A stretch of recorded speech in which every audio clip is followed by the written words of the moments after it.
Babak krusial, babak ke-10 turnamen FIDE kandidat. Pemimpin klasmen sementara Sindarov melawan Pragnananda kembali. Di pertemuan pertama, Sindarov berhasil menang lewat game memukau yang kalian bisa lihat konten ulasannya di YouTube RL Chess, coba cek. Dan mampukah Prak membalas kekalahan di game pertama? Ini game yang sangat menarik, kalian harus nonton sampai habis. Jangan lupa di like dulu, di share dan di subscribe. Dan jangan di skip iklannya. Ini langsung saya ulas teman-teman. Pegang bow putih punya margin 1,5 poin. Di game lain, Anies Giri bermain remis melawan Hikaru Nakamura. Sindarov apabila menang akan menjadikan margin yang cukup lebar lagi dengan peringkat 2 sementara. Dia mulai dengan D4, dijawab dengan kuda ke petak F6, putih C4, hitam E6, putih kuda F3, dan kemudian hitam D5. Queen gambit decline atau gambit menteri ditolak lagi-lagi dimainkan. Putih kuda C3, hitam kuda B ke petak D7, putih bishop F4, hitam bishop B4, lakukan pin. Putih menukar pion, hitam di sini makan pakai pion. Buat teman-teman yang penasaran kenapa nggak dimakan pakai kuda dengan tujuan melakukan ikatan, maka gajah D2. Nanti ruginya buat hitam kenapa? Karena putih punya setup 2 pion. Hitam tidak ingin itu terjadi. Jadi dimakan oleh pion. Putih E3 dan hitam counter dengan kuda E4. Putih Queen C2. Permainan liar langsung dimainkan oleh Prak dengan G5. Ada nggak sih pilihan lain yang sebenarnya bisa dimainkan dalam teori ini selain G5? Yaitu langkah rokade. Tapi G5 memang adalah langkah yang paling favorit. Kemudian putih bishop G3, hitam melakukan serangan dengan H5 dengan ide mengunci gajah di petak G3. Apabila gajah E5 nanti ada F6. Putih mainkan langkah teoritis gajah D3, hitam tetap mendorong H4. Kemudian putih makan kuda dengan bishop, grid move. Hitam makan gajah, kemudian dimakan lagi dengan queen skak, raja ke petak F8 dan putih bishop E5. Langkah ke-13 dan hitam F6. Ya, ada nggak pilihan langkah lain? Ya, gajah E5 ini adalah pilihan langkah yang paling bagus dan F6 adalah jawabannya. Jadi, buat teman-teman, ini ternyata adalah teoritis. Ini adalah teori yang memang selayaknya seperti inilah mereka bermain. Dalam teori Queen Gambit Decline, variasi 3 kuda atau variasi barman. Barman ya, bacanya kalau salah mohon maaf. Nah, setelah langkah F6 ini, kita lihat hitam tidak melakukan rokade. Tapi dia punya target untuk melakukan trap pada perwira putih. Respon apa yang dilakukan oleh Sindarov? Sindarov ngegas dengan Sacrifice the Knight. Tujuannya mau skakster, kalau dimakan benteng hilang. Tentu saja hitam di sini melakukan pertukaran gajah dan kuda terlebih dahulu, kemudian makan gajah dengan kuda, grid move. Karena mencegah kuda E6 dimakan oleh pion dan kemudian dapatkan kuda. Menurut engine komputer ini dianggap seimbang, tapi secara praktek ya juga unclear, tidak jelas, liar teman-teman. Putih punya posisi raja mungkin yang lebih aman, bisa rokade, tapi hitam walaupun tidak aman dia memiliki keunggulan 1 perwira. Kalau dibalik lagi, mungkin dia menang perwira, tapi posisinya tidak aman. Jadi kalian pilih yang mana kalau ada posisi kayak gini. Putih melanjutkan dengan jalan F4, hitam melakukan langkah yang tepat dengan H3, putih mainkan langkah benteng D1 ancam queen, queen ke petak E7, dan putih mainkan langkah G3. Sebenarnya rokade lebih bagus.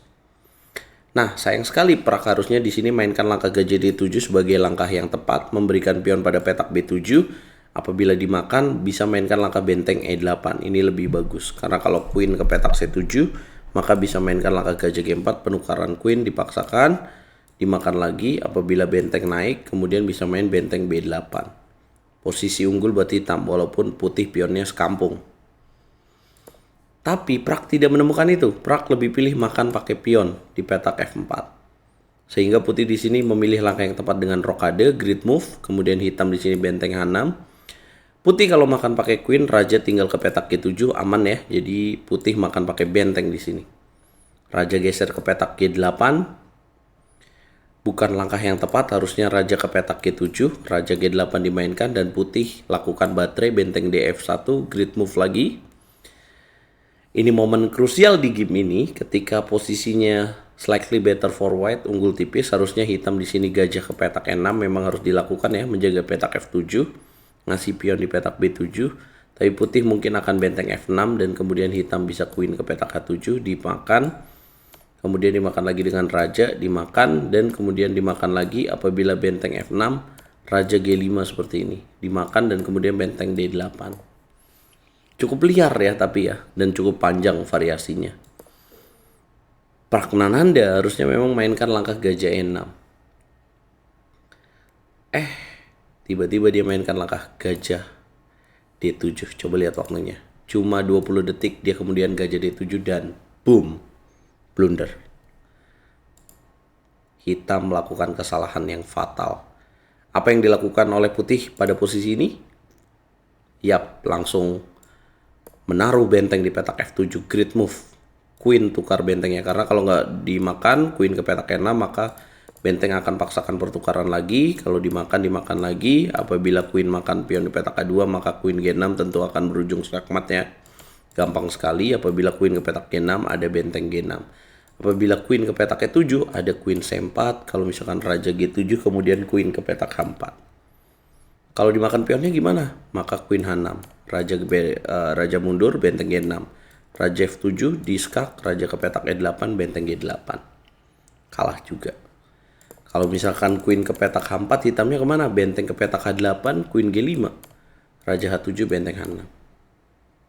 Jadi kalau ada analisa yang mungkin saya kelewatan, teman-teman tinggal menghitung saja ya. Pasti menang buat putih juga. Akhirnya dimakan lagi dan kemudian raja F7, queen ke petak F4 skak, raja G7, queen ke petak G5 skak, raja ke petak H7 harus menjaga, queen E7, raja ke petak G8 dimakan.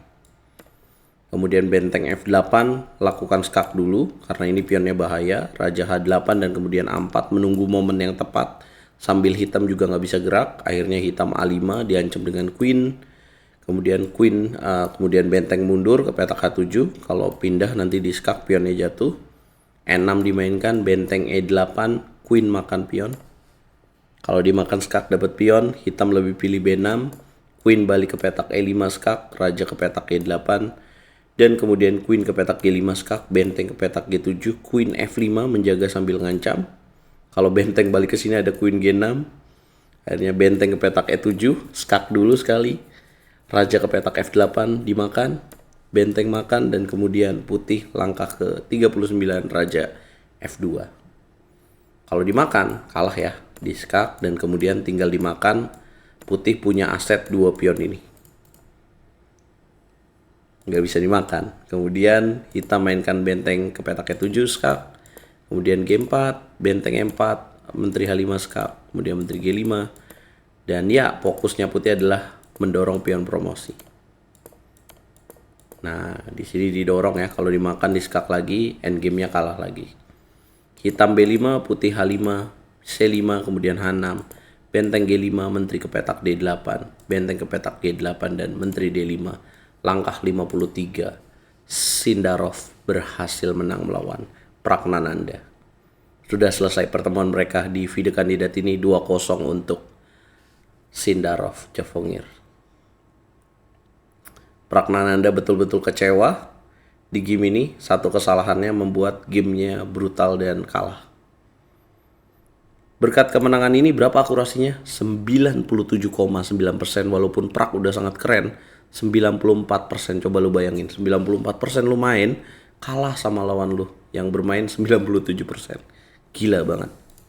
Inilah klasemen sementaranya.